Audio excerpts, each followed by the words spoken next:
वहां पर राजा Jack sparrow और बारबोसा के बीच ये बात हो रही है। राजा जैक स्पैरो से कहता है कि स्पेनिश सेना से पहले तुम्हें ब्रिटिश सेना को अमृत के झरने तक पहुंचाना होगा। जैक इस बात से साफ मना कर देता है। जैक बारबोसा से पूछता है कि मेरा जहाज ब्लैक पर्ल कहां है। बारबोसा कहता है कि वो जहाज अब नहीं रहा, वो समंदर में डूब गया है। ये सुनते ही जैक को इतना गुस्सा आता है कि वो बारबोसा पर झपटने के लिए आगे बढ़ता है, लेकिन तभी राजा के सैनिक जैक को पकड़ लेते हैं। सैनिकों की पकड़ में रहने के दौरान ही जैक गुस्से में बारबोसा से कहता है कि जब जहाज डूबता है तो कप्तान भी उसके साथ डूब जाता है, यानी तुम जिंदा कैसे बच गए। इस बात पर राजा को गुस्सा आ जाता है और वो अपने सैनिकों को हुक्म देता है कि जैक को यहां से हटाओ और जेल में डाल दो। इसके तुरंत बाद जब सैनिक जैक को जेल ले जाने के लिए आगे बढ़ते हैं तो जैक वही टेबल पर रखी एक भारी मोमबत्ती को पैर से मारकर छत के झूमर की रस्सी में फंसा देता है। झूमर नीचे गिरता है और उसके वजन से जैक रस्सी के सहारे हवा में ऊपर खिंच जाता है और उसकी रस्सियां खुल जाती हैं। वो हवा में ही टेबल से एक क्रीम पफ उठाकर मुंह में ठूसता है और झूमर को झुलाते हुए महल की कांच की खिड़की तोड़कर बाहर कूद जाता है। बाहर सड़क पर दौड़ते हुए जैक वहां से गुजर रही शाही बग्घियों की छत पर एक से दूसरी तरफ छलांग लगाता है। आखिर में जब सैनिक उसे घेरने वाले होते हैं तो वो एक कोयले की गाड़ी पर कूदकर बैठ जाता है और सैनिकों की नजरों से बचकर लंदन की गलियों में गायब हो जाता है। महल से भागने के बाद जैक लंदन के एक पब कैप्टन्स डॉटर में पहुंचता है। वहां उसकी मुलाकात अपने पिता कैप्टन टीक से होती है। उसके पिता जैक को चेतावनी देते हैं कि अमृत का झरना इंसान की परीक्षा लेता है और उसे बिना चांदी के 2 कपों के पार नहीं किया जा सकता। तभी वहां ब्रिटिश सैनिक छापा मारते हैं और जैक पब के गुप्त रास्ते से जब जैक उस फर्जी जैक स्पैरो के पास पहुंचता है तो दोनों के बीच तलवारबाजी शुरू हो जाती है। थोड़ी देर लड़ने के बाद जैक को पता चलता है कि वो फर्जी आदमी असल में एक औरत है, उसकी पुरानी प्रेमिका एंजेलिका। एंजेलिका जैक से कहती है कि वो अमृत का झरना ढूंढने के लिए एक जहाज का क्रू मल्ला इकट्ठा कर रही है। दोनों के बीच पुरानी बातें हो ही रही होती हैं कि तभी ब्रिटिश सैनिक वहां भी धावा बोल देते हैं। जैक और एंजेलिका सैनिकों से बचकर भागते हैं, लेकिन अचानक एंजेलिका जैक की गर्दन पर एक नशीला तीर मार देती है। जैक वहीं बेहोश होकर गिर पड़ता है। जब जैक की आंख खुलती है तो वो खुद को समंदर के बीच एक विशाल जहाज पर पाता है। ये जहाज क्वीन एन्स रिवेंज है, जो इतिहास के सबसे क्रूर और जादुई समुद्री डाकू ब्लैक बियर्ड का है। एंजेलिका यहाँ इस जहाज की फर्स्ट मेट है और वो ब्लैक बियर्ड की बेटी है। एंजेलिका जैक को बताती है कि एक भविष्यवाणी हुई है कि 2 हफ्तों के भीतर एक पैर वाला आदमी बारबोस ब्लैक बियर्ड को मार देगा।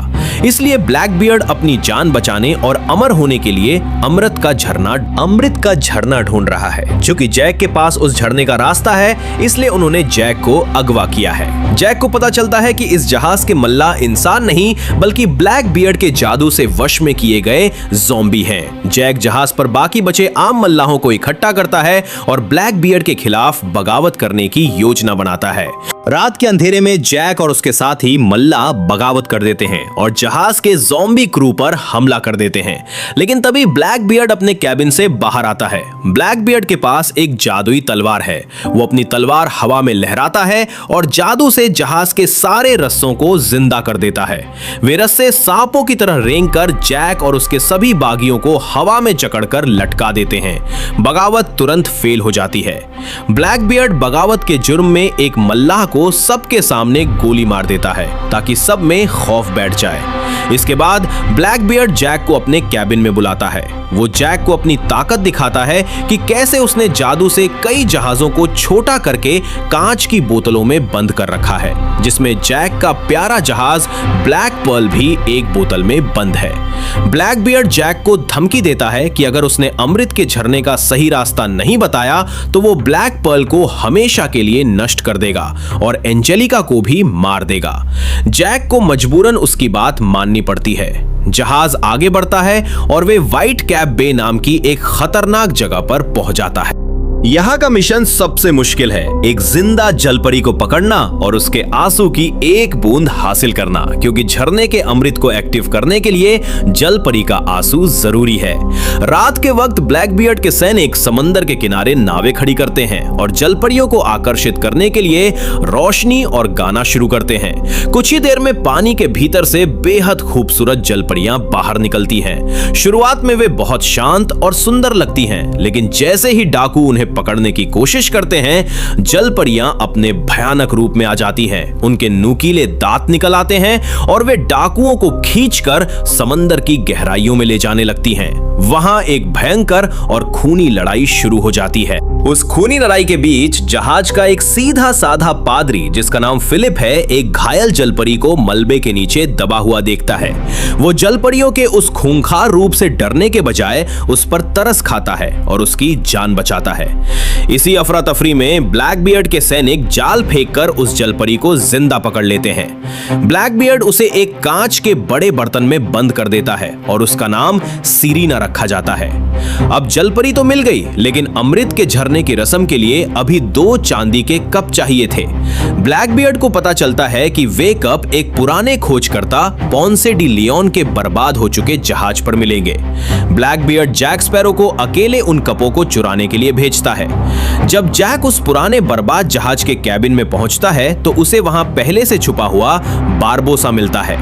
दोनों पुराने दुश्मन फिर से आमने सामने होते हैं, लेकिन तभी उन्हें पता चलता है कि चांदी के कप वहां हैं ही नहीं।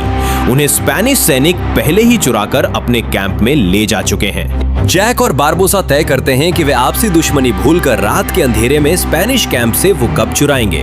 दोनों चुपके से कैंप में घुसते हैं, लेकिन पकड़े जाते हैं। स्पेनिश सैनिक उन्हें पेड़ों से बांध देते हैं। वहां बंधे बंधे बारबोसा जैक को अपना असली मकसद बताता है। वो कहता है कि उसे अमृत के झरने या अमर होने में कोई दिलचस्पी नहीं है। वो तो सिर्फ ब्रिटिश राजा का वफादार होने का नाटक कर रहा है ताकि उसे ब्लैकबियर्ड तक पहुंचने का मौका मिले। बारबोसा कसम खाता है कि वो ब्लैकबियर्ड से अपनी ब्लैक पर्ल और अपने कटे हुए पैर का बदला लेकर रहेगा। जैक अपनी चालाकी से रस्सियां खोल लेता है और बारबोसा को भी आजाद करता है। दोनों मिलकर स्पेनिश सैनिकों को चकमा देते हैं और वहां से चांदी के दोनों कप चुराकर भाग निकलते हैं। जैक स्पैरो दोनों चांदी के कप लेकर वापस ब्लैकबियर्ड के पास पहुंच जाता है। इसी बीच ब्लैकबियर्ड और उसके ज़ॉम्बी सैनिक जलपरी सीरीना को तड़पा रहे होते हैं ताकि वो रोएं और उन्हें उसका आंसू मिल सके, क्योंकि जलपरियां सिर्फ बेहद दुखी होने पर ही रोती हैं। लेकिन सीरीना इतनी जिद्दी है कि वो एक आंसू भी नहीं बहाती। तभी वहां पादरी फिलिप आता है, जो सीरीना से सच्चा प्यार करने लगा था। जब फिलिप सीरीना को तड़पते देख भावुक होता है तो सीरीना की आंखों में भी फिलिप के लिए प्यार और खुशी के आंसू आ जाते हैं। ब्लैकबियर्ड इसी मौके का फायदा उठाता है और सीरीना के गाल से उस आंसू को एक छोटी सी कांच की शीशी में कैद कर लेता है। अब ब्लैकबियर्ड के पास अमृत की रस्म के लिए तीनों चीजें थीं: झरने का रास्ता, जैक, दोनों कप और जलपरी का आंसू। वे सीरीना को वहीं मरने के लिए छोड़ देते हैं। आखिरकार जैक पूरे गैंग को लेकर उस रहस्यमयी गुफा के अंदर पहुंचता है जहां अमृत का झरना है। वो झरना एक जादुई पानी की दीवार जैसा है जो छत की तरफ बह रहा है। इस आखिरी मोड़ पर जैक स्पैरो अपनी जिंदगी की सबसे बड़ी चालाकी दिखाता है। स्पेनिश सैनिकों ने झरने को पूरी तरह तोड़ दिया था, लेकिन पत्थरों के बीच से अब भी अमृत के पानी की कुछ बूंदें टपक रही थी। जैक तुरंत दौड़ता है और पानी में फेंके गए चांदी के दोनों कपों को ढूंढ निकालता है। वो दोनों कपों में थोड़ा थोड़ा पानी भरता है और एक कप में जलपरी का वो आंसू मिला देता है। नियम के मुताबिक एक कप जिंदगी देने वाला था, आंसू वाला, और दूसरा कप मौत देने वाला, बिना आंसू वाला। जैक दोनों कप लेकर तड़पते हुए ब्लैकबियर्ड और एंजेलिका के पास पहुंचता है। ब्लैकबियर्ड, जो कि एक बेहद मतलबी और क्रूर बाप था, अपनी बेटी की जान की परवाह किए बिना तुरंत चिल्लाता है, मैं आंसू वाला कप पीऊंगा ताकि मैं बच सकूं, भले ही मेरी बेटी मर जाए। एंजेलिका अपने पिता से प्यार करती थी, इसलिए वो अपने पिता की जान बचाने के लिए बिना आंसू वाला कप पीने को तैयार हो जाती है। जैक दोनों को कप थमाता है। ब्लैकबियर्ड खुशी खुशी आंसू वाला कप समझकर उसे पी जाता है और एंजेलिका दूसरा कप पीती। लेकिन तभी जैक मुस्कुराता है और अपनी चाल का खुलासा करता है। वो कहता है कि उसने जानबूझकर दोनों कपों को आपस में बदल दिया था, यानी जिसे ब्लैकबियर्ड ने आंसू वाला समझा था वो असल में बिना आंसू का था। नतीजा ये होता है कि ब्लैकबियर्ड के शरीर का मांस गलने लगता है और उसकी बची हुई जिंदगी के सारे साल एंजेलिका के शरीर में चले जाते हैं। ब्लैकबियर्ड वहीं तड़प कर कंकाल बन जाता है और एंजेलिका पूरी तरह ठीक हो जाती है। हालांकि अपने पिता की मौत के कारण वो जैक से नफरत करने लगती है। जैक उसे सुरक्षित रखने के लिए एक सुनसान टापू पर एक लोडेड बंदूक के साथ छोड़ आता है। दूसरी तरफ घायल पादरी फिलिप वापस जाकर जल पड़ी सिरेना को आजाद करता है। सिरेना फिलिप के जख्मों को ठीक करती है और उसे अपने साथ समंदर की गहराइयों में ले जाती है। बारबोसा का बदला पूरा हो चुका था। वो ब्लैकबियर्ड की जादुई तलवार और उसके आलीशान जहाज क्वीन एन्स रिवेंज पर कब्जा कर लेता है। वो राजा की नौकरी छोड़ देता है, अपनी ब्रिटिश वर्दी फेंक कर फिर से एक आजाद और खूंखार समुद्री डाकू बन जाता है। अगर वीडियो अच्छा लगा और इसका नेक्स्ट पार्ट देखना चाहते हैं तो कमेंट में यस जरूर लिखें। हमारे चैनल को लाइक, शेयर और सब्सक्राइब करना ना भूलें। धन्यवाद।